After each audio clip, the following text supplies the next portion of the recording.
Yo, what's up? I'm KallaTheYapper, and I'm back with another reaction. Today I'm going to rep this video made by the Nigerian's Perspective, which is titled, The Wuthering Waves Criticism That Sounds Right, But Is Absolutely Not.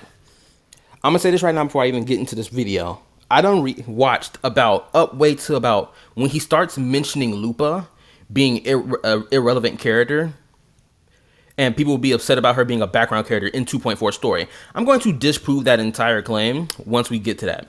So, and I have 3 examples I shall be using that disproves this claim of people thinking Wuthering Waves story is only about the rover and should only focus on the rover, which we saw, Blazion give that retarded ass take about it. And on top of that, what else?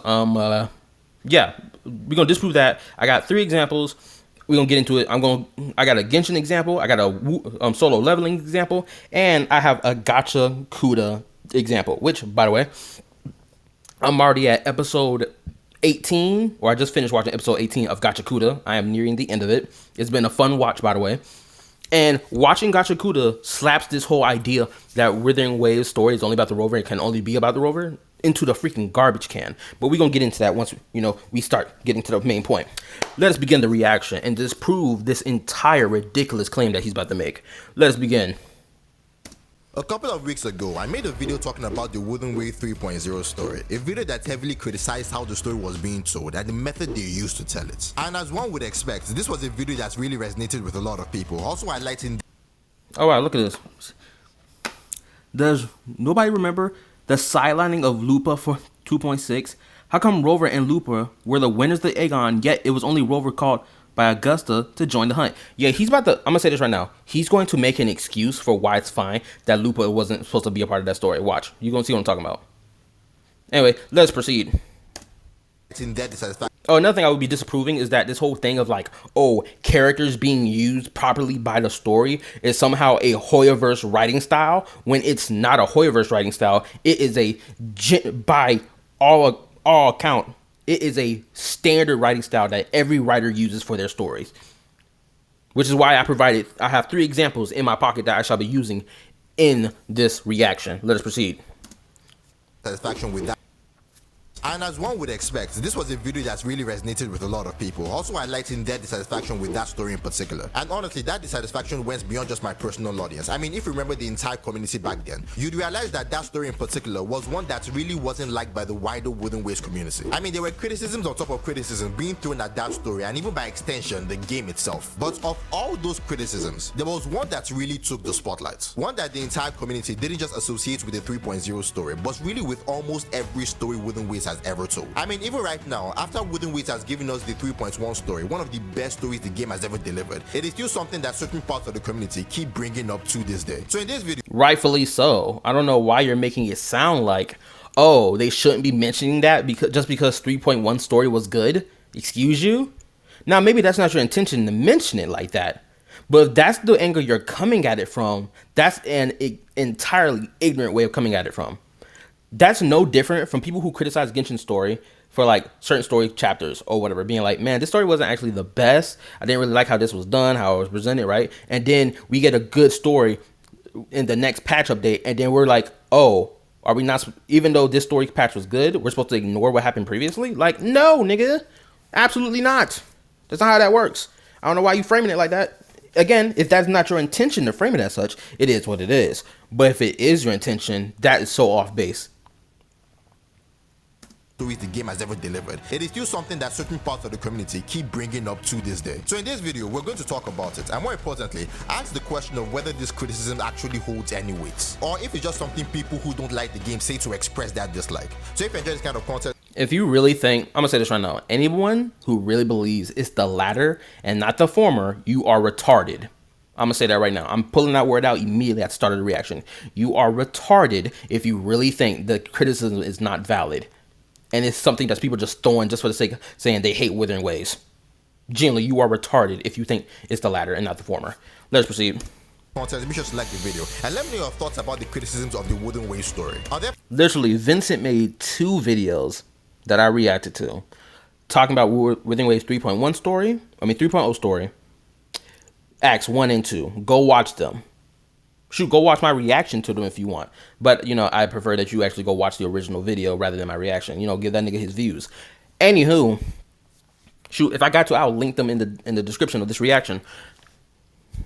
It's like, ooh, I'm going to keep it to myself until we get to the certain points that I want to get to. Are there parts of the story you genuinely find worth criticizing? Or do you think this is just a situation where we have to wait and see how the game handles things going forward? Let me know that more in the comments below, and of course, subscribe and keep your system on any of my future. I'm gonna say this right now. You need to change your name from the Nigerian perspective, because nothing you say related to these gacha games have anything to do with you being a Nigerian. I'm gonna say that right now. So you do need to change your YouTube name.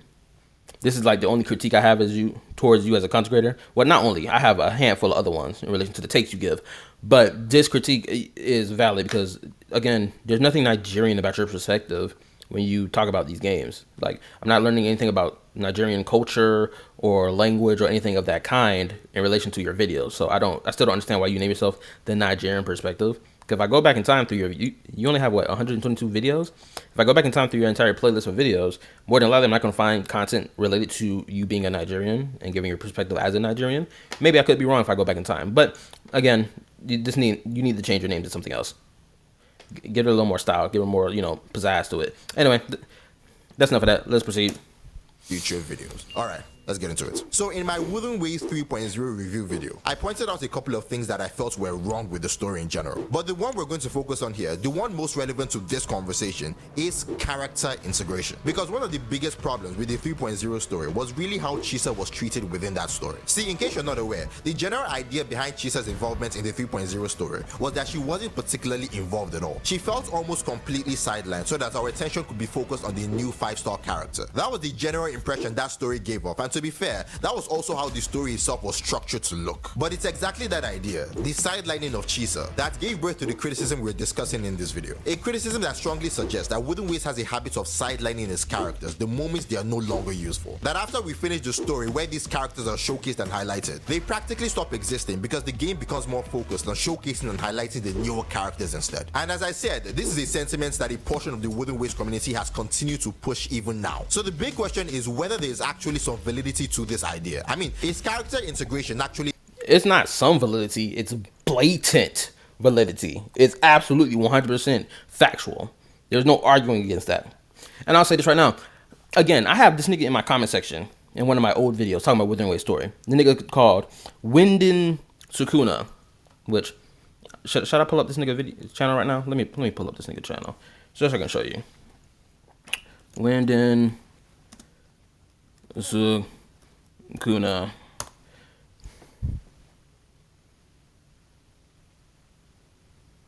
Here we go. This nigga right here. Him right here. This dude right here. No, actually, no, it's not him. Oh God, no. Pretty sure it's this. Not none of that shit. Like this individual right here. I'm pretty sure. Yep, it's this individual right here. I made a joking comment on one of his posts, on his most recent posts. But this dude right here. Bro, the caught to that. It's still funny. Anyway, back to the point, right? This dude right here is still arguing in my comment section about why Wuthering Waves story is so good and so great, despite the fact he can't accept the, you know, validity of the fact that his story is not the best thing ever.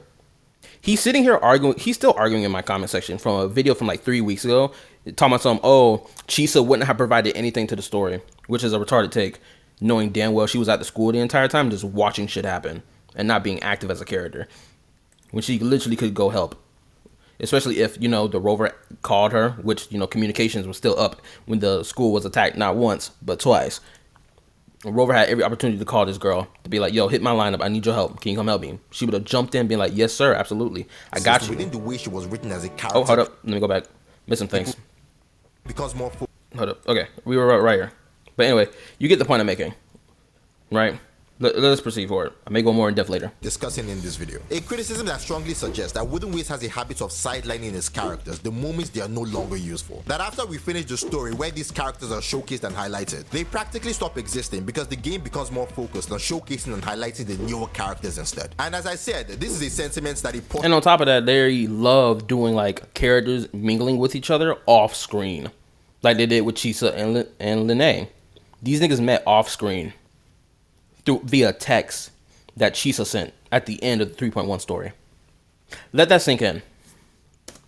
Portion of the Wuthering Waves community has continued to push even now. So the big question is whether there is actually some validity to this idea. I mean, is character integration actually that big a problem in Wuthering Waves? And to answer that, I think we need to look at the two main things people usually point to when they talk about this issue within the Wuthering Waves story. The first being the examples they give, because there really are a handful of examples that people constantly bring up when talking about how bad this situation supposedly is within the game storytelling. Examples that range all the way from version 1.0 to 2.8 and even going into 3.0. So when we're discussing the examples people bring up, the first thing we have to ask is there any validity to them? And even more importantly, do they really make sense specifically when we're talking about character integration within the... Yes, it is. The answer for each and every question is yes, nigga. There is no other answer but yes. Wuthering Waves story. After we look into this, we're then going to look at the comparisons. The comparison between Wuthering Waves and Genshin Impact, between Renacita and Nordcry, a region that so many people... Not even just Nordcry. Look at every other region that came before Nordcry. They still did character integration better than what Wuwa is doing for their own characters, blatantly. People claim handle character integration a lot better. Hold up. Between Renacita and Nordcry, a region that so many people claim handle character integration a lot better. And in It's not even a claim, it's factual. So let's go ahead and get that straight right now. here, we're going to look into that comparison to see if that is truly the case or if people are operating on something else entirely. So with that in mind, let's start with the examples. And this is very interesting because one of the bigger examples people always bring up when talking about how badly Wuthering Waves fumbled character integration is Lupa's involvement in the 2.6 Sanguis Plateau story, or more accurately, Lupa's lack of involvement. See, in case you're not aware or you've forgotten, Wuthering Waves version 2.6 largely focuses on Augusta and her involvement within the Sanguis Plateau, Murmur's Town, and other locations in that part of Settlement. And the main arguments people usually bring up here is that Lupa, being someone who won the Great Aegon alongside the Rover, is a character who absolutely should have been involved in everything going on in Sanguis Plateau. That the only reason she was sidelined in the story was because they wanted to put more focus on Augusta. And to be fair, this is a very valid criticism. I mean, one thing that was insinuated time and time again in the 2.4 story, during the Great Aegon itself and the entire build-up around it, was the idea that the winners of the Great Aegon were suited to participate in the hunt. That was a core narrative idea, one of the major reasons the Rover themselves were chosen. So absolutely, there is a point to be made in the complaints that Lupa should have been involved in the 2.6 story. But here's what I don't think a lot of people consider when it comes to examples like these, or really any other example people point to regarding how characters are integrated into the story. I'm going to counter his next point, but let me state this point here before he gets to yapping. There was an NPC, mind you, there was an NPC in the 2.6 story that made the claim that Lupa could not join the hunt because there's a difference between being a gladiator and gladiating and being a hunter, and proceeds to claim that Lupa doesn't have the strength of a hunter to go hunt down and fight these dark tide echoes, right? But again, guess what? Literally the next update patch, which was version 2.7, we see Lupa with the rest of the squad squabbling, murking off dark tide discords all across the hunt area. I forgot what the name of it's called, but you know what I'm talking about, where the 2.6 story took place, and subsequently 2.7 story. Right?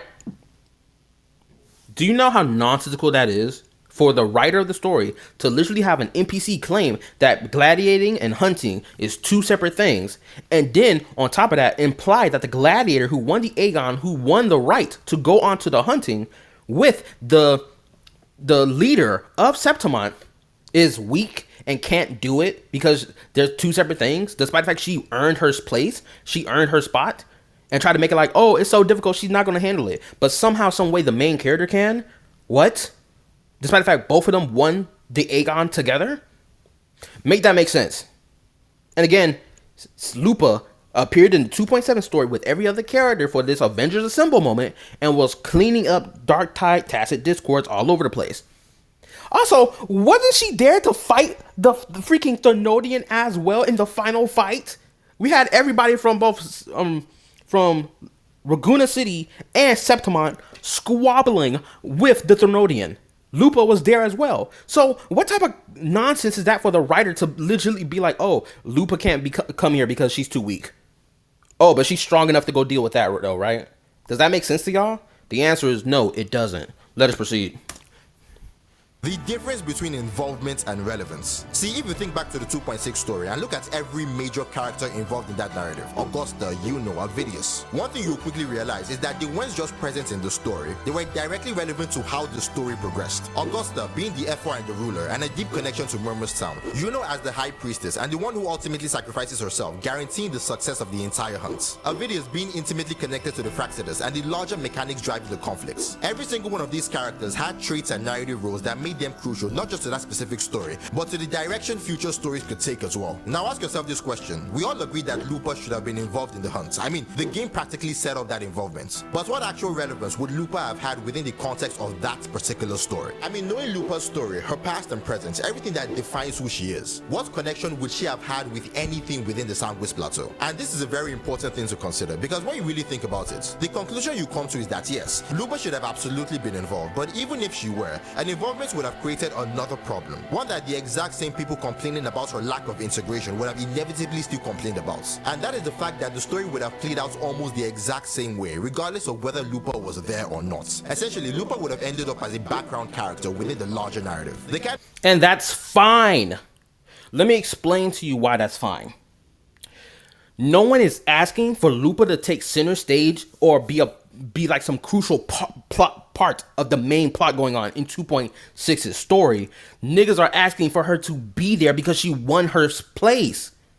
And if you want to play this game of, oh, what would she have done then? The story would have been the exact same if she was there. Cool. Guess what character we can cut out from all that?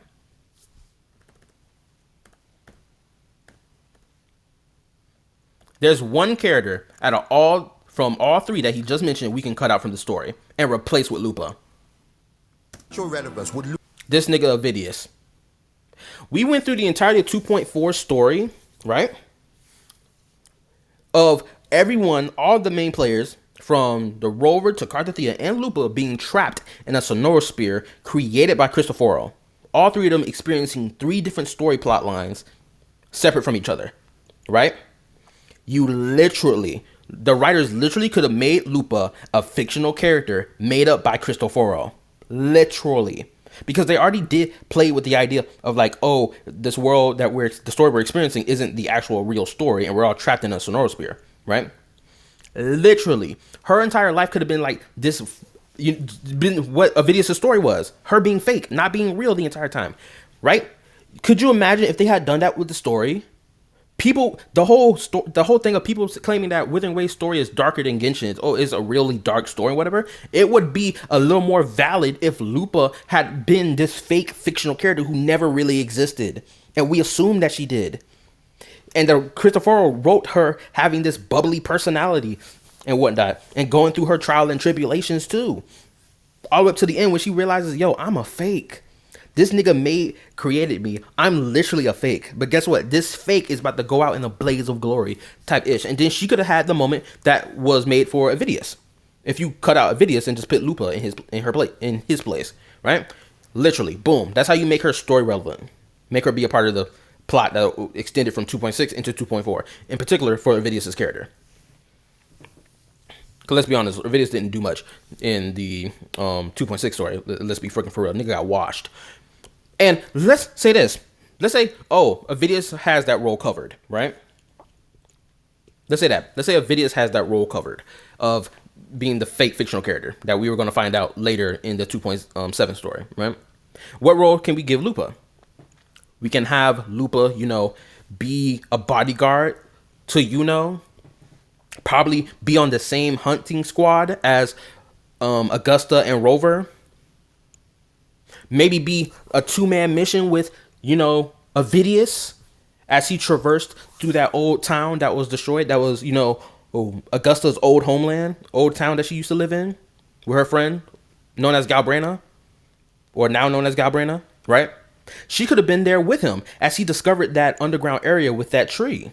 She could have been there with him and witnessed it as well. And then guess what? We could have had a character interaction between Avidius and Lupa, where Lupa attempts to comfort him, try to help him through what he's got going on right here and now. Boom. Easy way to make him story relevant. Shoot, they could have done that so that when we saw him again in 2.7 story, right? His whole leap from looking at the rover in disgust in 2.6, but then in 2.7, he looks at the rover with, yo, thank you for being here, my friend. Like, first of all, did you forget what type of character you had going on in 2.6? Why are you so kind? Why are you so nice now? Right? Just because he had a cool moment, that doesn't like evolve, rule the fact that his character arc or his switch up was a 180 from how it was in 2.6's story, especially what they left off on with his character. They could have easily bridged that gap so that it can make sense when we meet him again for him to have that type of behavior if he interacted with Lupa and Lupa help get his head set straight. Right? Easy peasy lemon squeezy stuff. Right? There are so many ways to make Lupa relevant in the story, whether it be giving her a main stage role to play like a Vidius, or let her play the role of a side character or background character who can still have plot relevance in some way, shape, or form. No one would really complain about Lupa being a background character in this sense if it's done like this, right? If Lupa was in the 2.6 story and she was just off screen the entire time, she appeared at the start of it and then she just disappeared throughout the entire story and only reappeared at the end of the story, right? Then that would be an issue. People would complain about that. But we know that these writers won't, actually we can't really fully say that these writers won't do Lupa dirty like that. But let's give some benefit of the doubt and assume that they wouldn't do her like that. And she would be a character that was sprinkled out throughout the entire 2.6 story, maybe not taking a main center stage as a plot relevant character, but she most definitely would have been there for a lot of these fights and a lot of these hunts we had. Most definitely. Let's not act like she wouldn't. Anyway, let us proceed. Everything that defines who she is. What connection would she have had with anything within the Sandwich Plateau? And this is a very important thing to consider, because when you really think about it, the conclusion you come to is that yes, Lupa should have absolutely been involved, but even if she were, an involvement would have created another problem. One that the exact same people complaining about her lack of integration would have... Like, isn't also another thing, isn't another aspect of Lupa's character is that like she does not take her life for granted. She knows how a struggle it is being a gladiator and being one that's sponsored, by the way, right? Because she got a nice fancy room, but she acknowledges that, yo, all this stuff I have, it's a blessing that I have this, because realistically I wouldn't be here. Someone else would be in my place right now, right? I'm pretty sure she has a whole moment like that in the 2.4 story, right? So she takes everything that she's experienced, the life that she has, she does not take it for granted. She cherishes it. Some way, shape, or form, if the writers wanted to give Lupa and Avidius character screen time together and have an interaction with each other, she could have imparted some of that, her viewpoint, onto Avidius to be like, yeah, even though you probably fake, but to you, your experiences, your achievements are real to you. Even if they aren't real, they are real to you. They feel real to you, right? She could have had that whole moment to help him get his head back on straight, right? But again, the writers chose not to do this. Would have inevitably still complained about. And that is the fact that the story would have played out almost the exact same way, regardless of whether Lupa was there or not. Essentially, Lupa would have ended up as a background character within the larger narrative. The kind of There's only way the story ends up the exact same way if it's Lupa is there and they don't do nothing with Lupa and just have her standing there. That's the only way the story goes the exact same way. But like I just mentioned before with my examples that I just ran on a whole tangent about, there is ways to spice it up so that the story can be the same but slightly different. relevance that would have made her involvement feel meaningful simply did not exist within the way she was written as a character at that point in the story. And when you really think about it, you start to realize that this same explanation applies to almost every other example people bring up when talking about how Wooden Way supposedly fumbles character integration. Now don't get me wrong, this is not me blindly defending or supporting how Wooden Ways writes a story. There is absolutely a problem when it comes to how the game handles character involvement within the story. Okay, if that's the case, then why the hell would you say that earlier then? Why the hell would you say that earlier point and be like, oh, with the way Lupa was written her character, there was nothing that she would have provided to the story, when guess what? It's the writer's job to give a character importance to the story, no matter how big or small it is. What are we talking about? You see what I'm getting at? Here's an example I'm going to give right here for Lupa. Here's another paralleling example. I'm going to use Genshin as the example, right? Here it is right here. Y'all remember what happened in 5.0 story? Kachina was the main center focused character for Act 1 of Natlan. Her whole character arc revolved around her believing that she wasn't strong enough, that she wasn't good enough to be a warrior. And she had a lot of self-doubt about her abilities because she kept losing every other, pilgrimage that came around. She kept losing all of them, or no one wanted to be on her team, right? 5.0's Archon Quest shows us her having a team that's willing to ride or die with her for the pilgrimage. And on top of that, shows her fighting in the 1v1s in the tournament and winning. We play as Kachina, beating the snot out of every other Natlan warrior up until Kachina fights Mulani, right? The entire story for her character in particular was building up towards this moment. And guess what happens with Kachina?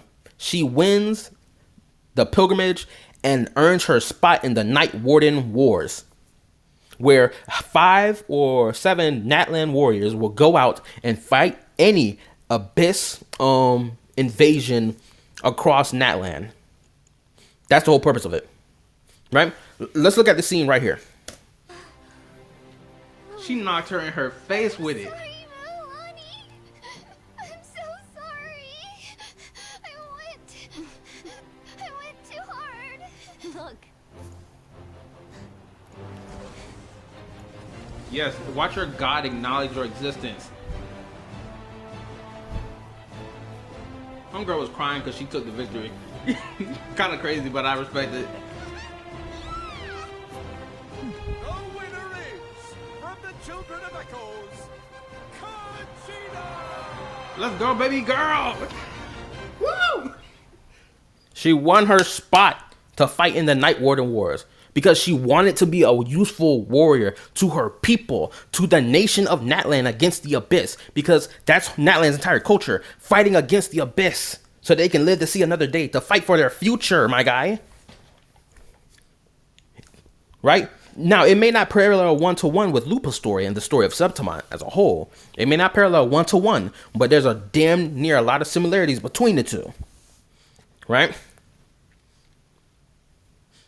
The Traveler, of course, he didn't take center stage when it come down to like fighting in the Night Warden Wars, obviously, because that's not what the Traveler's role was to play. It was fine that the main character sat on the sideline in the stage or in the, in the damn stands watching, because he'd been cheering Kachina on, giving her encouragement the entire story up to this moment. And it paid off big. Hold up. Let's keep playing a little more. W character for real. Oh, don't do your. Don't mind me asking, but who named? Are you talking about the fact? End of the speech. Hold up. With her 6th consecutive win, Cheska of the Flower Feather Clan. Oh, damn. Like, even in this moment where they're naming off all the Natlan warriors who won the pilgrimage to be able to fight in the Night Warden Wars, right? We see a mixture between playable characters and NPC characters. And they all go fight in the Night Warden Wars. Kachina, spoiler, Kachina dies in the Night Warden Wars, and then we have to go save her in Act 2. Or bring her soul back to life. Or bring her soul back to the living world in Act 2. But you get the point, right? It's a blatant parallel to make her still story relevant, even in the next act, moving on from Act 1 into Act 2.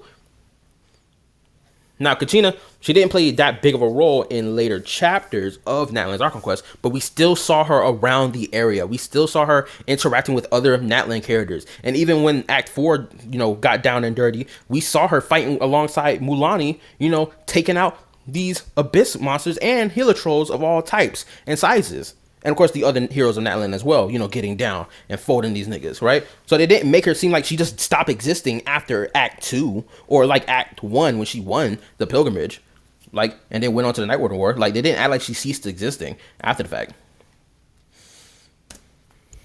in the story. But the name of that problem is not character integration, it is setup. Because when you really look back at the entire 2.x series, what you start to realize is that there actually was a lot of character integration across the different stories. And most of the time, it made perfect sense. KallaTheYapper, for instance, someone who was deeply tied to the Thermodian, if you noticed, was integrated into every single story that involved the Thermodian. Same thing with Frolova, a character with so much nuance and moral grey, has had involvement in the Wuthering story all the way from version 1.0. Then you have the whole 2.7 Avengers Assemble moment, where everyone in the region, and even characters outside. Hold up, everyone in the region. But here's the thing, though: the characters who are from Raguna City were not present in 2.3 story. They weren't present in 2.4. They wasn't present in 2.5, nor were they present in 2.6. They only became present again in 2.7, which was the conclusion of the entire Renacida story. I think that needs to be made clear here, because the way he's framing it as if these niggas have been in every chapter up to the end. That's not what happened. Then you have the whole 2.7 Avengers Assemble moments, where everyone in the region. And another thing too, Shakona was a character that came out of nowhere. Came into the story for that one moment in 2.3 story, in 2.3 story, then dipped out. Didn't reappear in the story again until 2.7. And was like, who are you? What are you about? Oh, you're just here to do that one thing and leave? Okay, cool. And then we don't really learn that much more about her in the main story at all throughout the rest of the version updates. Now, I know there was a quest designed specifically for her, right, that you can do, but it's not main story content. It's side content, by the way. So keep that in mind.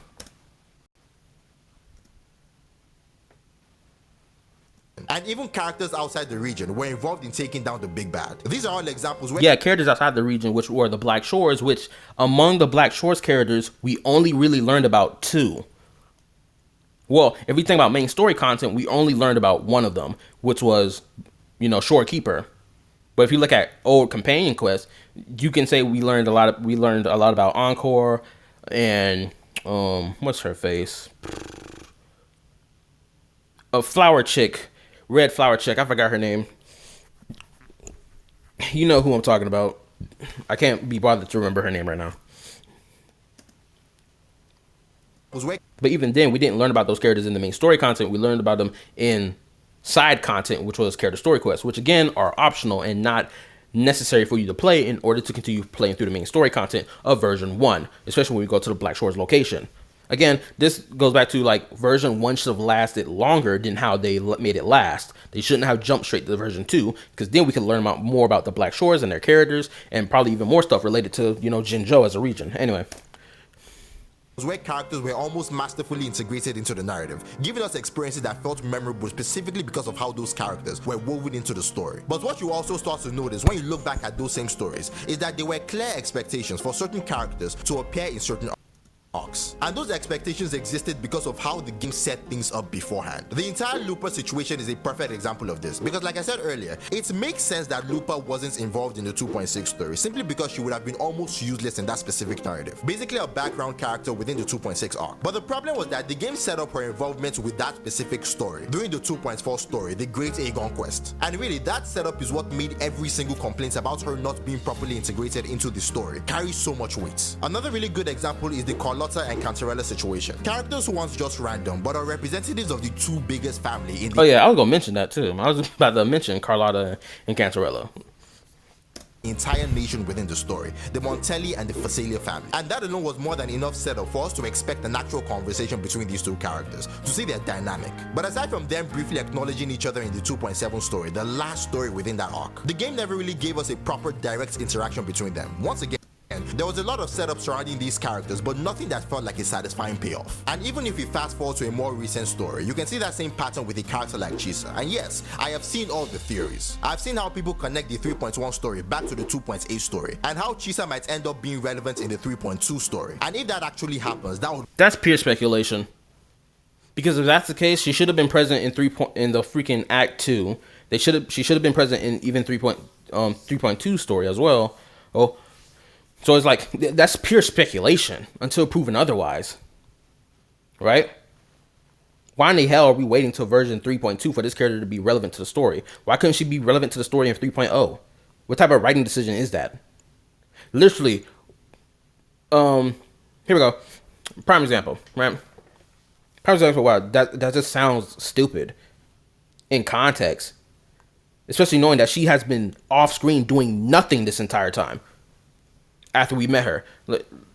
I think this is a good example. Let me pull up the Gachakuda example, right? Gachakuda. This nigga's name is what? Kaza? I forgot his name. He the staff wielder of the squad, right? We met him in episode 2. Through little bits of dialogue we learned about him, he has beef with people who are like natural talents, and he views himself as mediocre, right? And he likes it when second guy, I forgot what his name, Umbrella Dude, who gives him praise for his hard work. He loves it, right? He loves being acknowledged for his hard work because he views himself as mediocre, right? Episode 2, we meet him throughout all the episodes, all the way up to episode 18, where we dive deep into his story and understand why it is he views himself the way that he does, why he has the outlook that he does, and so on. It better, fleshes out his character and understand it, right? We didn't need to be like, oh, are we gonna introduce him here? Then he's gonna be off screen the entire time up till episode 18, and then the character will be story relevant. It's like, no, the nigga been here since A1 day one. We seen him get in multiple fights. We seen him get into multiple confrontations. We learned about his, character. We see him get like badass moments as well. So it's like, why do we need to wait for that when you can just sprinkle it throughout the entire story up to his big bad moment? Which, mind you, episode 18, his big bad moment got completely thwarted at the end, where it revealed, this nigga was hallucinating his badass moment because he got poisoned. That's a bit of a spoiler, but anyway, you get the point. Like Chisa, they could have done the same thing with Chisa, but the thing is, her story began and ended in 2.8, and she hasn't been relevant at all throughout version 3, despite the fact they can give her a role to play in version 3, being a support character who helps us fight against these threats, whether it be the Void Worm, or whether it be the freaking the damn Exo Strider thing falling from the sky, or maybe her tagging along with us to the space station that had crash landed in 3.2 story, right? Helping us fight against that freaking space dude who became a Dark Tide Echo or whatever the freak, that shit happened to him. There's so many ways you can give her a role to play, regardless how big or small it is. We shouldn't be running on speculation on when a character we're going to be relevant to the story, when she should have been relevant since the jump. Chisa. And yes, I have seen all the theories. I've seen how people connect the 3.1 story back to the 2.8 story, and how Chisa might end up being relevant in the 3.2 story. And if who's been making theories that 3.1 story connects back to 2.8? Unless you're talking about the city of Hanami. If we're getting the city of Hanami in version 3, then that's cool. Then the question comes, okay, so what exactly are they going to do with her character then? Because her character arc concluded already. Is already concluded. So what will they do? Of course, like I said earlier, it's up to the writer to give her a role to play. But what role is she going to play in 3.2 story then? If we are getting Hanami City in version 3.2.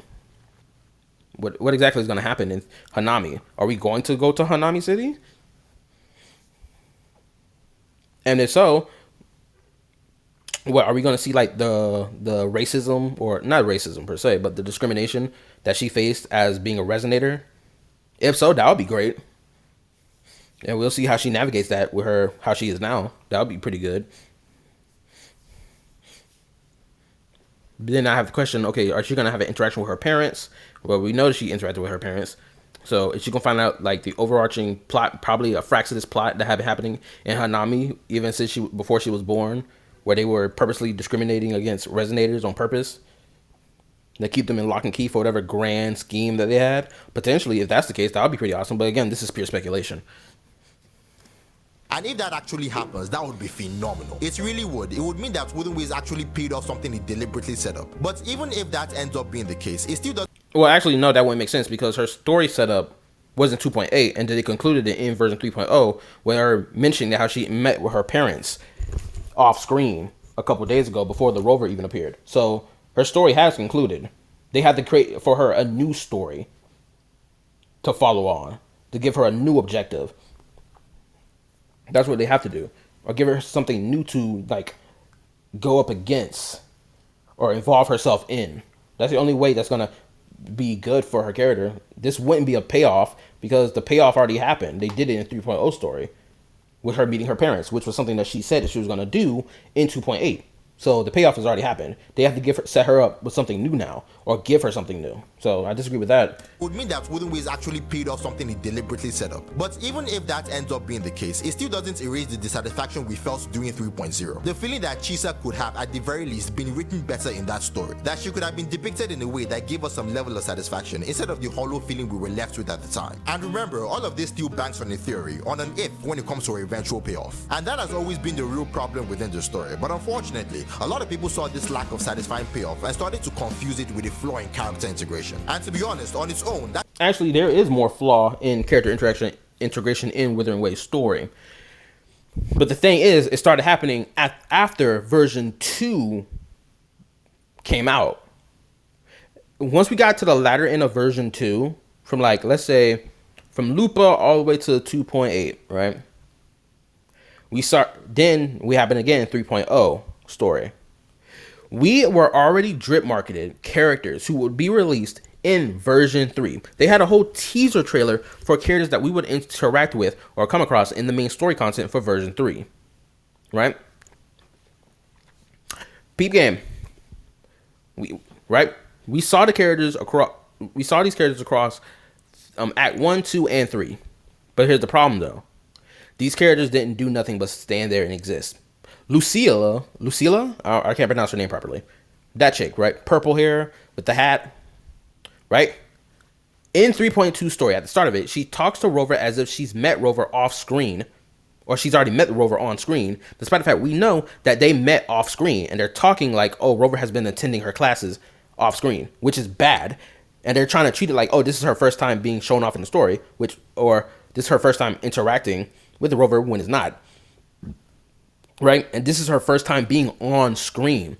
Again, the same thing happens to 2 other characters. One of them looks like an NPC, while the other one is a playable character. Then no, orange hair girl, right? Actually, I think I can pull it up here. I mean,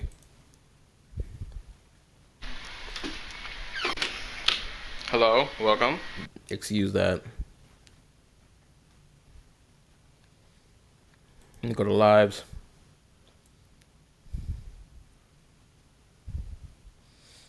Let me show you what I'm talking about, because this is going to submit what I mean by this. The 3.1 Act 3 Part 1. Here it is right here. Let me show you.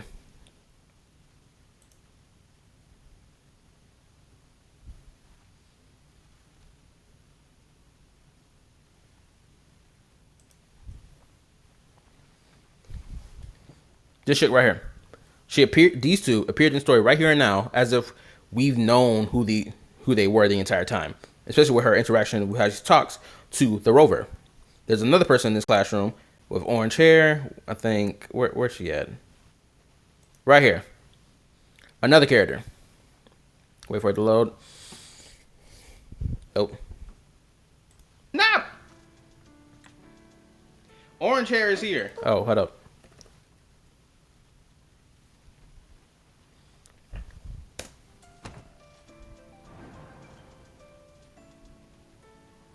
Her.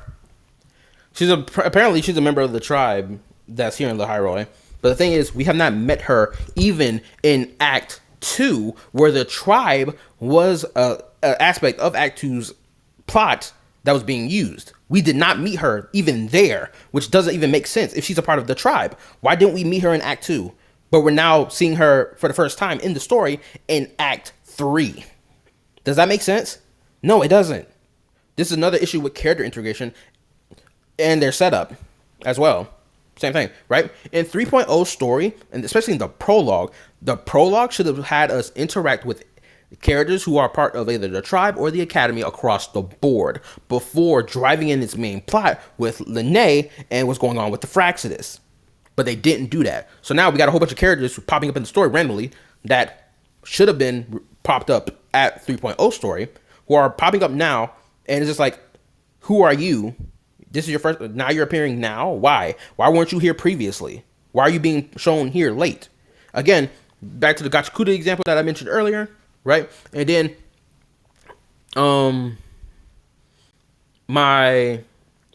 what's another example I had?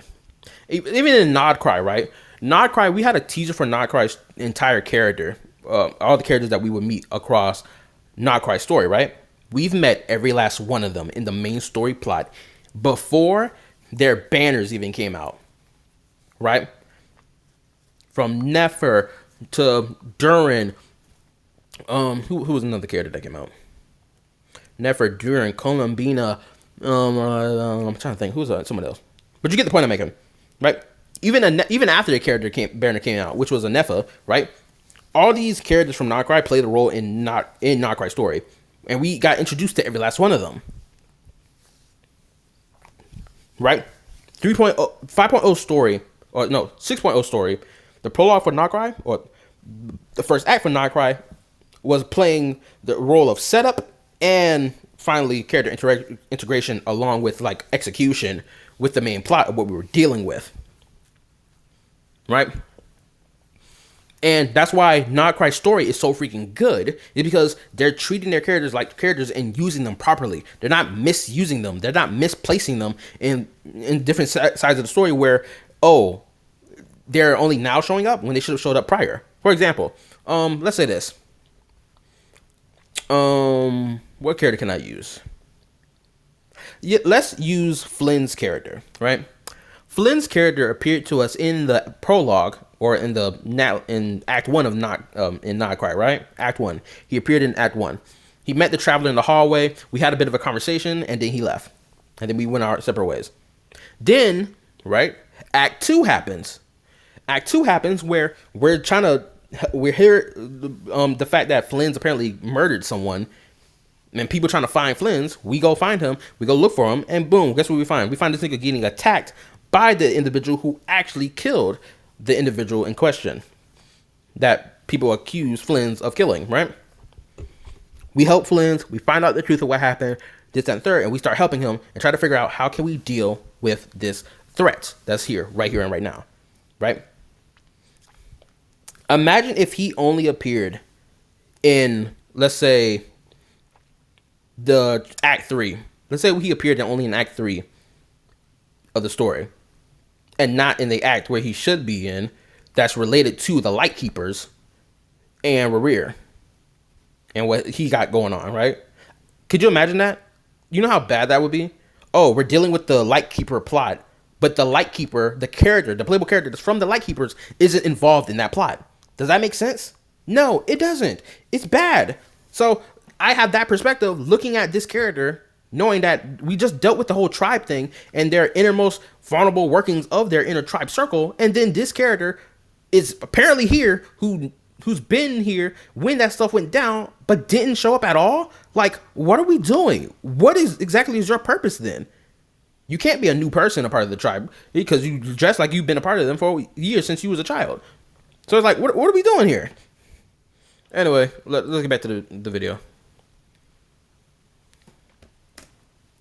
That confusion is actually understandable. It makes sense why people would feel that way, especially because when setups aren't properly paid off, we naturally don't see these characters return in meaningful ways within later stories. The problem, however, starts when people begin to create, for lack of a better word, idiotic scenarios, and then use those scenarios as proof that character integration itself is flawed. And this leads directly into the second thing we're going to talk about, the comparisons. I mean, you've probably seen this argument pop up again and again. Every single time people talk about the supposed character integration flaws in Wuthering stories, the Nod Cry comparison always comes up. Yes, because it did it better, blatantly, objectively speaking. There's no defense that you can make for why Wuthering Waves is dropping the ball on this. But we about to find out right now. Being the region where characters from different nations come together, solve the problems, and take down the big bad together. But what you almost never hear with that comparison is the context behind Nod Cry. That nation essentially being a rectification of Genshin Impact's own past issues with character integration. And this is very important to understand. Proof? That was no. Nod Cry is not the setup because of lack of past character integration. No. Let's go ahead and correct this right now, because that's a lie. Nod Cry is the accumulation of all the plot threads that were set up that people are wondering how exactly are these plot threads going to be concluded or touched on before we reach the end of the game. That's why Nodcry exists, because we are literally one region away before the main story content completely ends. Mind you, Nodcry is main story content, by the way. It's not side story content. It is main story content. That's the purpose of Nodcry. Nodcry does not exist to fix character integration. Nodcry exists to tie loose ends up before we reach the end of the story. So you're wrong on that. Let's go ahead and say that now. You're wrong about that. It's not about the lack of character integration. It's about the fact that we need to tie loose knots before we reach the end here. Because there's been a lot of character setup for certain plots to happen before we reach the end. From Wanderer to Durin's resurrection to potentially Albedo becoming a threat to Mondstadt. Like, there's a whole list of things that has been left up being like, yo, this thing's gonna happen soon. We need to handle it. Or it needs to come into the story before we reach the end of all this. Right? We keep getting teased about the idea of the Heavenly Principles potentially waking up soon, but we don't know how long we have. Guess what? Imagine the Heavenly Principles wakes up at the end of Genshin's story, where we conclude everything, we win, the Traveler, it becomes the new god of the world, and then the Sustainer, the Heavenly Principles wakes up, right? They would be like, okay, that's cool, but like, they were teasing the fact that this nigga was going to wake up before we reach the end of all this, before the Saritsa or the Abyss Order / New Conria, starts doing their thing, right? That would be bad, because we want this nigga, the story needs to have him, the Heavenly Principles, wake up before those moments to realize, yo, something has been happening in the world while I've been asleep. What's going on here, right? That stuff needs to be handled before we reach the entire end of the story. So he's wrong on that. Because it ties directly back to those idiotic scenarios I mentioned earlier. See, because of this comparison, people start saying things like, well, why aren't Jinjo characters properly integrated into Renacita? Or why aren't Renacita characters being properly integrated into the Lahai story we're playing right now? And this is a retarded take. I'm gonna explain why it's retarded. You have characters of different backgrounds who could literally be in any location in the game. You have niggas who are scientists in Jinzhou. You could easily tie them back to being a part of the Star Academy, or that they went to the Star Academy, or that they're going back to the Star Academy because someone invited them back because, they wanted them to teach a lecture about something about XYZ. Who knows? Why are we acting like that's a bad thing for a Jinjo character who's a scientist to come back to La Hyrule story, or come into the La Hyrule story with that in mind, and then play a role or help with whatever happened there, because what they have as expertise could be helpful to what crisis we're dealing with in La Hyrule. Why are we acting like that's a bad thing? Renacita. Now, look for Renacita. Let's say this. You can make some, political interaction between the Montellis and the Phasalias with Lahyroy's upper echelon of their academy members from whatever high class background they're a part of. You can make ties between that. It's easy to do. We've seen this a lot of time in different animes. It's nothing new. Let's see. What other character from Lahyroy could, or not from Lahyroy, but from Jinzhou could appear? I mean, knowing that Shakona is a freaking, a bard, who's to say that she's a bard that only stays in one nation?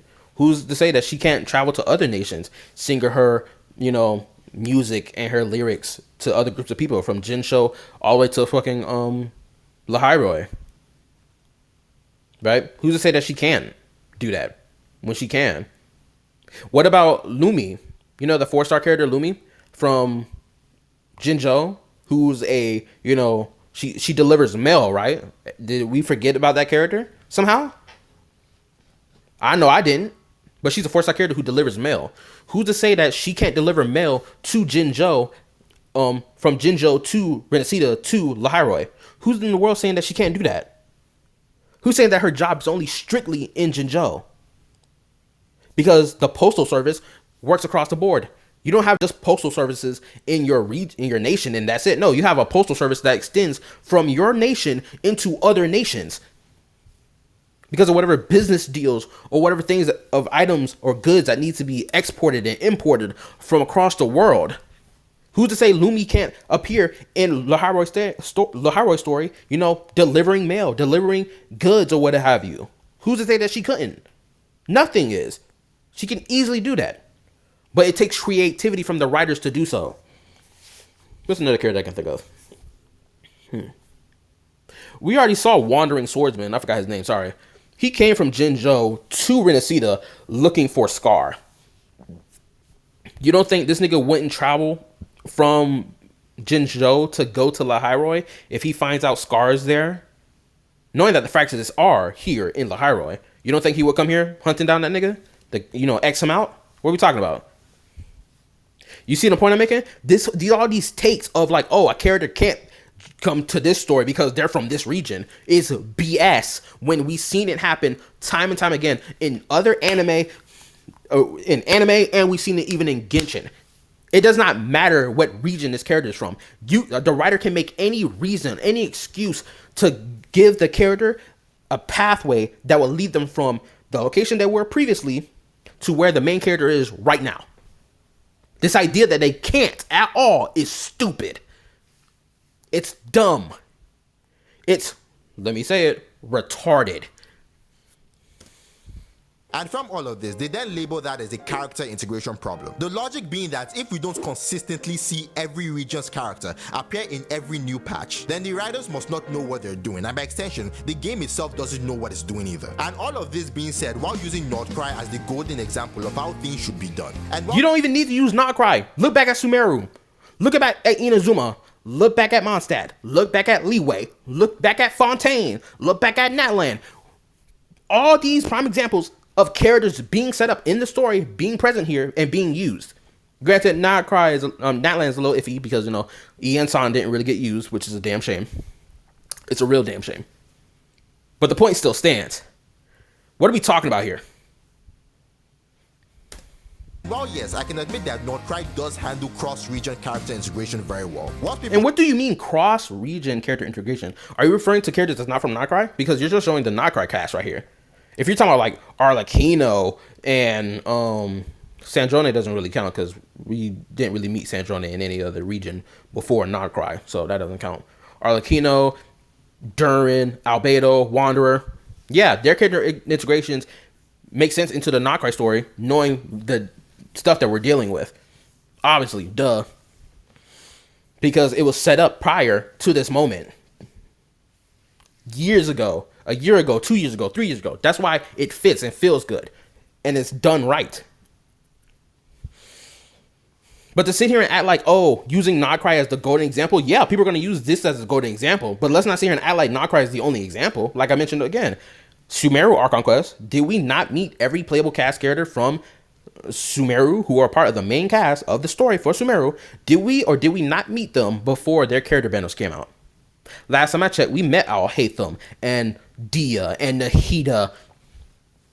We met all them niggas before their character benders came out.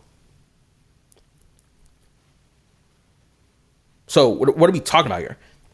Their character stories were perfectly integrated into the main plot for who and why they are as characters. Granted, they had their own separate character story quests, obviously.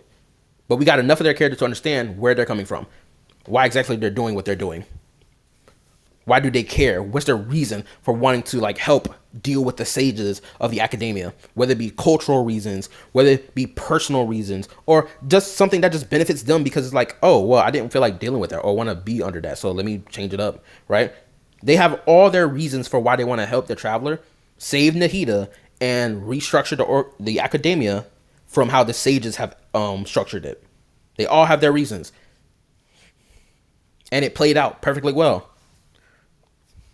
What it's doing either. And all of this being said while using Nordcry as the golden example of how things should be done. And while yes, I can admit that Nordcry does handle cross-region character integration very well, what people always fail to mention is how long it actually took Genshin Impact to reach that point. The amount of time the game spent making mistakes, learning from them, and slowly rectifying those issues over the years. What mistake did they make when it comes down to character integration? Tell me right now. And rectifying the mistake. Again, Nordcry is not not rectifying the mistake of, oh, characters meeting each other. That's not what it is. It's tying loose plot ends that they had set up and never came back to conclude until now. That's why Nightcry exists, to conclude plot points they had set up. That's what this is. The only mistakes that they mentioned was the whole integrating the lore into the main plot, right? That was the main mistake that they spoke about. Someone could correct me if I'm wrong again, but that's what they did because they knew that a lot of the lore was stuff that people had to go digging through, and a lot of this lore stuff wasn't really mentioned in the main story content until it became relevant to the main story plot. For example, learning about the sky is fake, right? We learned about it from a limited time event. Then we learned that Teyvat's original rulers were not gods, it was dragons, and that the heavenly principles, along with their shades and everything they created, are alien life forms who came and took this planet. We find out from the Book of Inkanomina of Sun and Moon. Guess what? We didn't touch on dragon sovereigns until we reached Sumeru and Fontaine. We didn't even touch on the dragon civilization and what it actually was until we reached Natlan, because it gave us a better view and understanding of what this world looked like before the heavenly principles came and took it all. Yeah, it was years worth of setup, but it was good setup and necessary setup so that when we got to these things, it would make sense when they start tying these plot points in. Or, tying the plot point as a whole and concluding said stories that we needed to conclude. See, I don't deny that there is an issue with characters and their involvement within the Wooden Way story. I mean, that is absolutely clear to see. But I also don't subscribe to the idea that every character must appear in every story, regardless of whether they are narratively important or not. I disagree with that take. I disagree wholeheartedly because the writer can make them relevant. They can give them something to be relevant in the current story that's happening. To say that they shouldn't at all is stupid. And I think, hold up, let me say this as well, just to be clear. They could be a little more nuanced. No one's asking every damn character that's from Renesita to just randomly appear in the Highway story. No one's asking for that. No one's asking for that crap. People are asking for specific characters who, because of their background or what have you, that could lead them to Lahairoi, or vice versa, from Lahairoi to Jinzhou or to Renesita and vice versa and back, right? Makes sense for them to be there. Make it make sense for them to be there, obviously. No one's asking just to throw random characters in for the hell of it because, oh, that's my favorite character and I want to see them on screen. No one's asking for that crap. Let's go ahead and make that clear right now. I mean, even though there was every reason for Chisa to be involved in the 3.0 story in one way or another, I see absolutely no reason for Linné or Mournier to be involved in the 3.1 story. Because really think about it, why should they have been? What narrative importance would they have had within that story? Realistically, none. But more importantly, where we stand right now is that Wooden Wave's story is genuinely spectacular and has the potential to only get better, especially when it comes to the idea of bringing previous characters back into the narrative. And we've already seen signs of this multiple times. Going back to the 2.x series, aside from the situation involved, yeah, that was last year. That's not now. Yes, they did this last year, but from the track record that we're seeing right now, from version 3 into version 3.1, we're not seeing it right now. We're not seeing it to this oomph degree that you're trying to frame it as. Realistically, none. But more importantly, hold up, let me go back and re-listen to this one more time. Absolutely no reason for Linné or Mournier to be involved in the 3.1 story.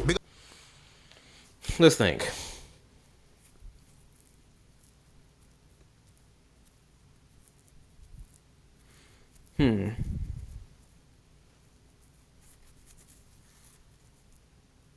There could have been a reason. You could have had Rover go talk to Mournier and ask them about, this digital person that they've been seeing. And maybe have, Mournier help them with that. Actually, there is a way you can make them be a part of 3.1 story. Actually, yes, you can. They could have had Rover go looking around and collecting memories that belong to Amith after they first saw them in the classroom and be like, who's that? And just go wandering around looking for them, right?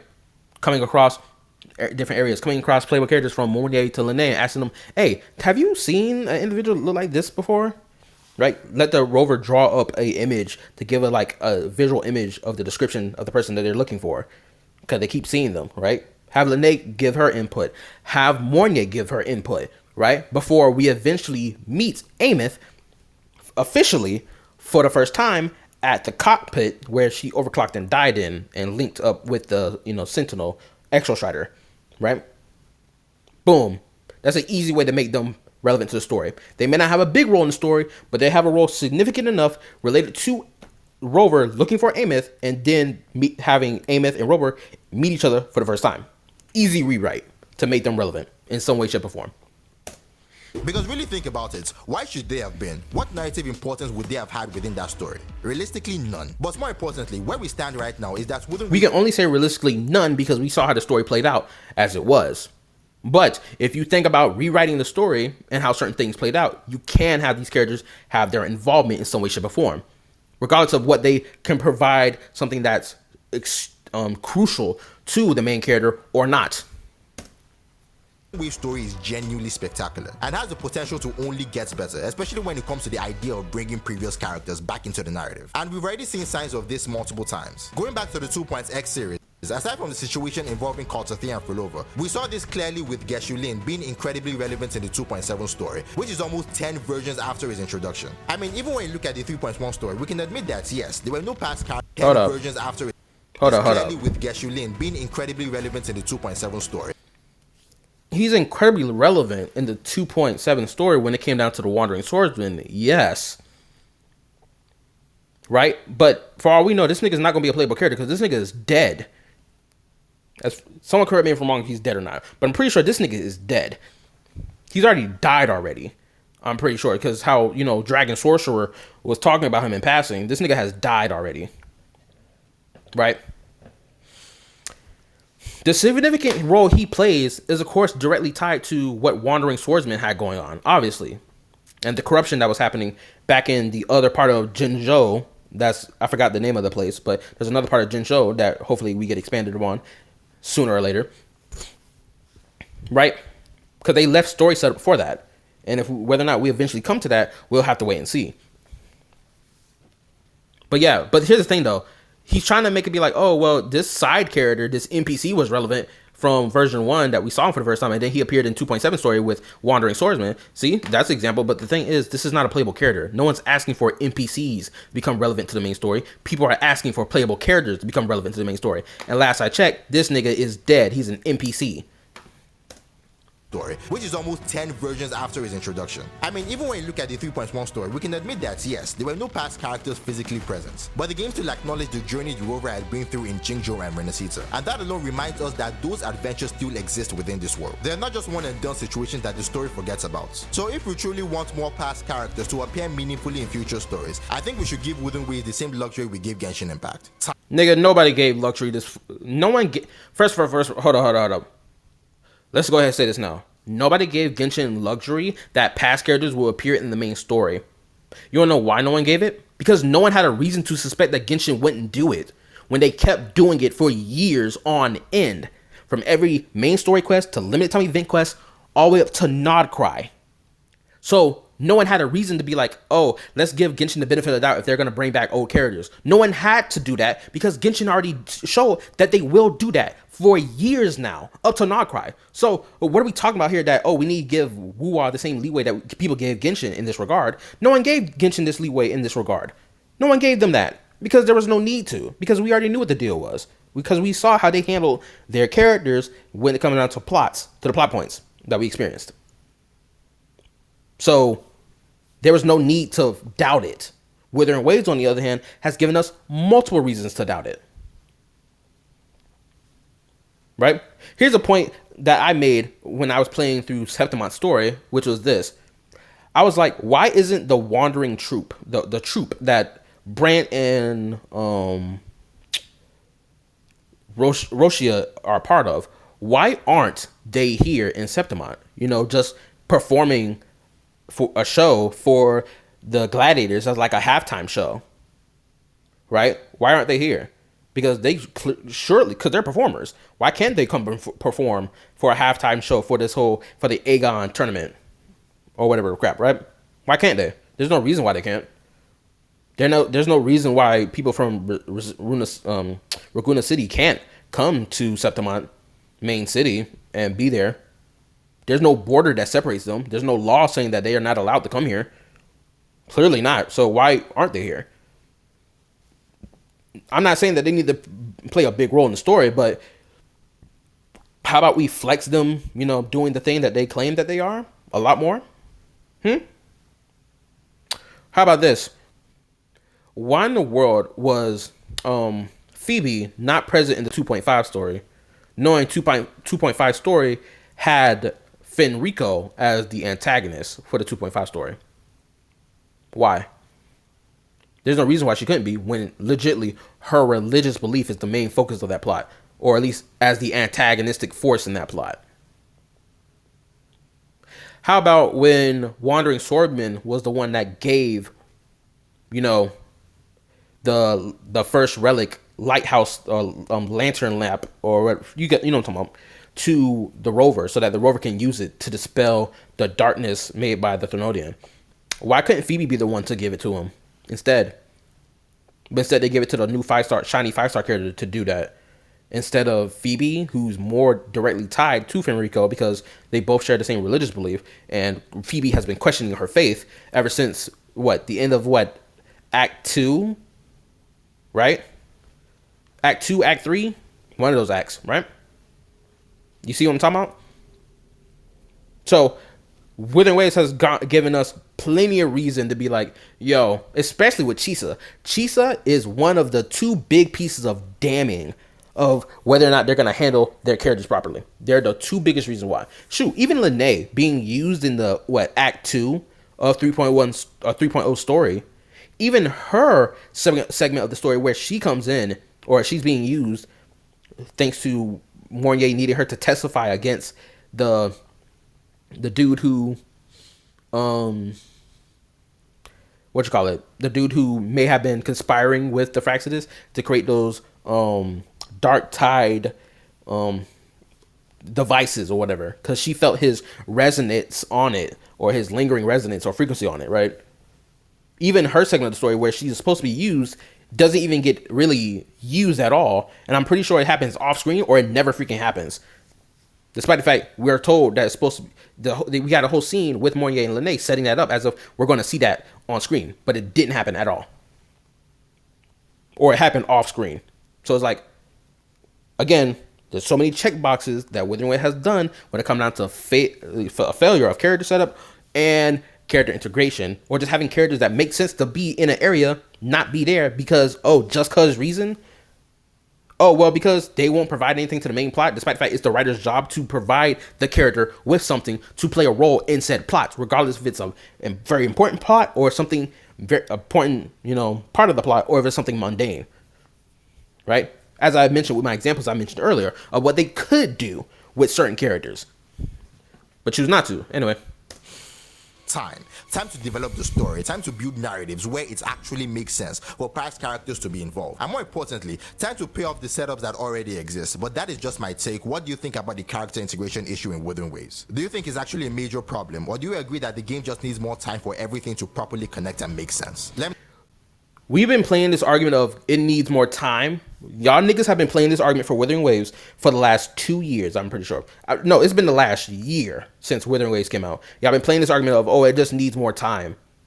You can only give something so much more time before people just say F it. Just like how people did with Genshin. People gave Genshin so much time to become, quote unquote, the game they thought it was going to be versus what the game was always going to be. Right? And people are like, well, I used up all my time here. I'm done. I'm not about to give it any more time. So that's a pretty weak argument to use. Let's give it more time. We can only give it but so much time. Sorry, we can't do that. Now, if you're willing to give it as much time as you want, that's you as an individual, obviously. I believe without a shadow of a doubt, the criticisms people have given for Wuwa's story are absolutely valid, especially with how they handle characters and the setup for those characters and not paying off those characters. Especially with the lack of character interaction between other characters from different regions or whatever, regardless of if they play a role in the new plot or not. Because again, ever since Wuthering Waves came out, niggas have been grappling this whole, if they're from this region, that means they shouldn't interact with a character from another region. Just because they're from a different region is very stupid. It's a very dumb take when these niggas have transportation to get from one region to another. Like, what are we talking about? For example, we know that Verena is formerly from the Federation, from the New Federation. We know that, Calcharo is also from the New Federation. And of course, Lene is also from the New Federation. Let's say if there's no plot that connects those three characters together to going to the New Federation for whatever reason, right? It'll be a missed opportunity, obviously. Especially knowing that they're all from there, right? But we gotten pieces of information from how the New Federation, I guess, is like, thanks to Lene mainly versus Farina and Kalcharo, because Kalcharo hasn't done anything in the main story plot to even give us an understanding of the New Federation in main story content. You have to legitimately probably read his character information to learn anything about it. But anyway, it would make sense for those characters to interact with each other, knowing that they're formerly from the same region. Anyway, like I said, I made my position clear about my disagreement with this. Now, I didn't use my third example for this, but I'll use it now. People who make the claim that solo leveling, or rather, hold up, let me actually scroll down to the comment section, because someone did this crap. Hold up.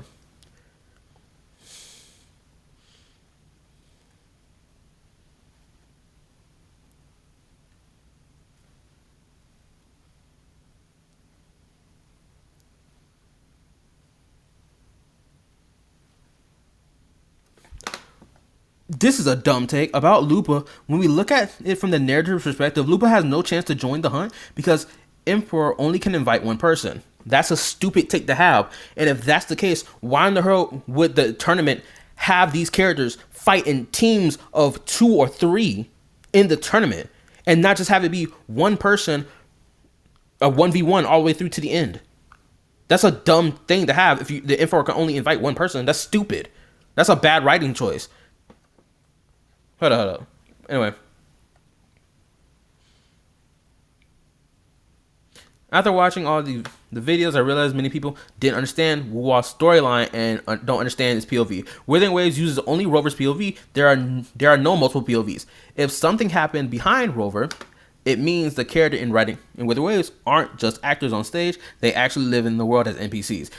Why did Cal end up together? Because at the end of Cantarella's story, Carly knows about Taylor's hidden secret about the Sentinel, so solves it behind the scenes. Then Rover went to look for the Sentinel according to Cantarella's instructions and was directed to Carlotta's instructions and was directed to Cantarella. So the ones who have the problem are the facility and families, not Cantarella. This again, but we still see that interaction on screen.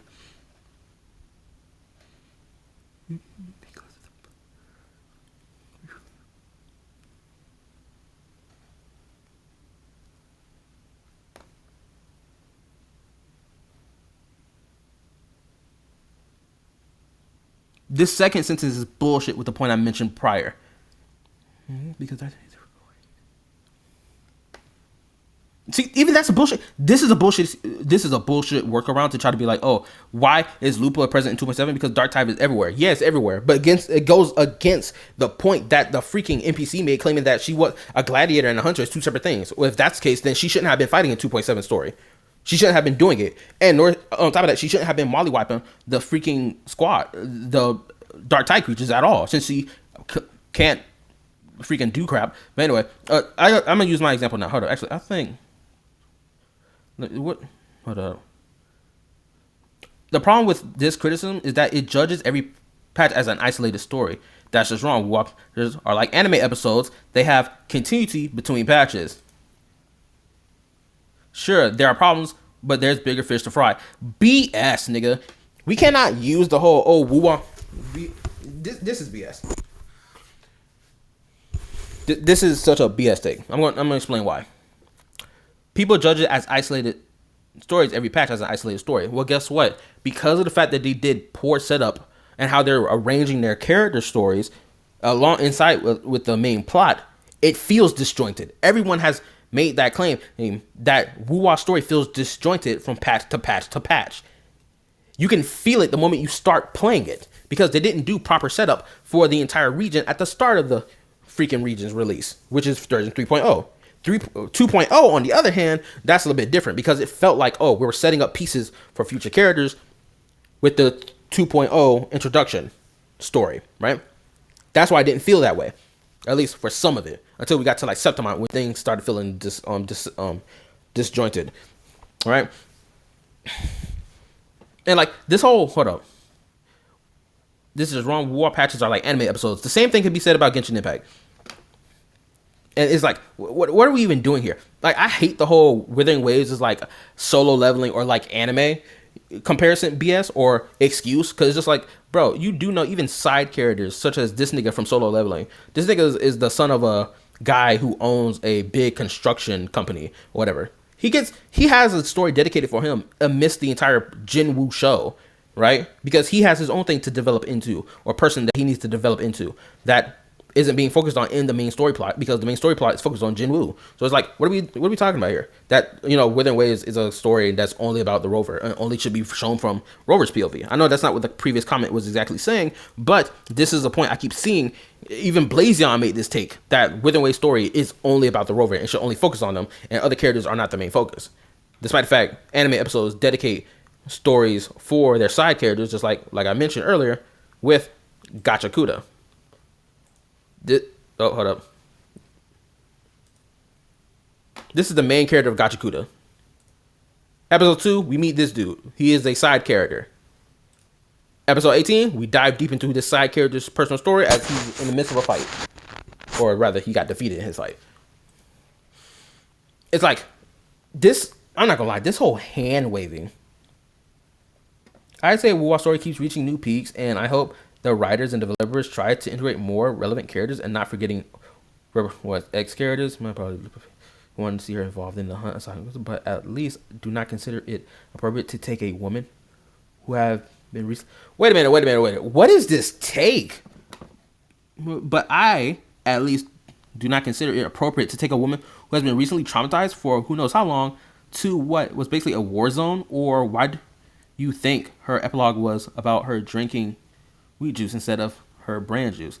She was basically celebrating surviving a death spiral. That's why I understand why she only appeared in the final battle when she was already more stable. That's a bullshit excuse, because the story didn't focus on that. The story didn't focus on her being traumatized by the fact that she was locked inside of a Sonora Spear for however long it was. The story didn't focus on that. It wasn't even a main story focus. It wasn't a main story focus plot of her character. Like, what are we doing? That happened at the end of the quest. That didn't even have much main story focus. What are we talking about here? My guy, 99% of the cast has been traumatized. That's basically what forms their powers. You said a whole lot of nothing, then acted like it actually mattered to conversation.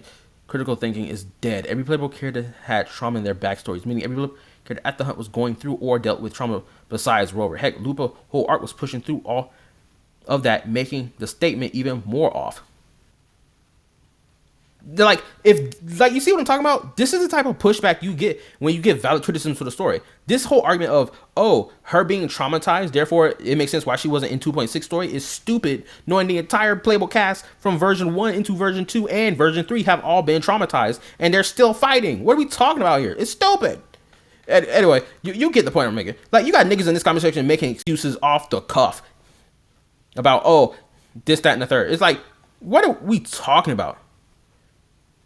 This whole, again, he's liking comments that are stupid as shit. Talking about something, oh, well, she was trapped, she was, traumatized by this, but that's why she didn't go. BS. Then why in the hell is the tournament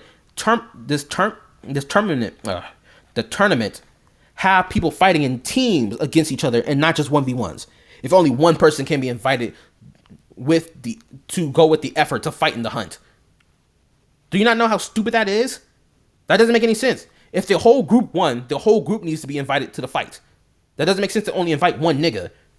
It doesn't, especially when you allow niggas to fight in teams of 2 to 3. It's stupid. Anyway, this whole defending of this criticism against Wuwa story is so asinine. You wouldn't dare see niggas do this for Genshin, because niggas would slap that crap to the floor immediately. When it came down to criticisms for Natlan's story, we have people defend it, yeah, sure. But even some people can realize that, some of these criticisms are valid, right? It took a while for them to come around, but it is the case. The same thing goes with Inazuma. Inazuma has a lot of criticisms for that story. Do you think a lot of people are pushing back against those criticisms for Inazuma's story? No, they're not. Can they recognize there were good moments in it? Of course. Were there good writing in certain spots? Absolutely. But the criticism is still valid. When it comes down to Wuthering Waves, niggas want to sit here and act like Wuthering Waves has no problems at all, and it's the greatest thing ever. And then when they find out that Genshin Impact, the game that they deem is the trash game that holds no value across the board, no matter in what aspect the game has, they immediately try to hand wave and be like, oh, look, our game's still better than Genshin. There's nothing wrong with our game. How can you dare compare our game to that trash garbage game and that isn't good across the board? Then that trash garbage game comes out with better story and better handled characters, and then it's like, okay, so what are we doing here? Your trash game, the trash game is clearly slapping your good game to the floor right now in terms of how they handle their story and their characters. What are we doing here? Isn't the better game supposed to be better across the board? Why are they losing to the trash game? Make it make sense. But anyway, it's just like, it's so asinine to see all this. It's so asinine. This defense is weak, in my opinion. Were there some things he said right in this video? Absolutely. But some of this defense he was making is terrible defense to defend Wuwa story at all. But anyway, I said what I said. Like, sub, turn on the notification bell, join my YouTube community Discord, and link is on my channel. Also, download the Roots app, and the link for that Discord is also on my channel. Just before, Discord makes their update of age verification next month. Check out my yapping topics and yapping reaction content as well. Playlists for both videos are on my channel for all to see. I stream 5 gacha games, those being Genshin, Star Rail, Zenless, Wuwa, and Art Next Infield. Art Next Infield is not guaranteed that I will continue playing that game moving forward after I finish the main story content. Also, I play 2 non-gacha games, those being Gravity Rush Remastered and Fate Samurai Remnant as well. I will be adding 2 more games to that list, which are Tales of Berseria Remastered and Ninja Gaiden 4 whenever I get my hands on those games. So look out for that when I stream them here on YouTube exclusively. Anyway, that's all I would say. Just tell me how y'all feel about this video in the comment section below.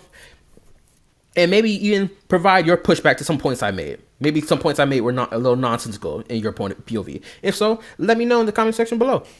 And I'll see whether or not if I agree or not, if I was a little off my rocker with my take. Anyway, that's all I have to say. This is KallaTheYapper signing out. Peace.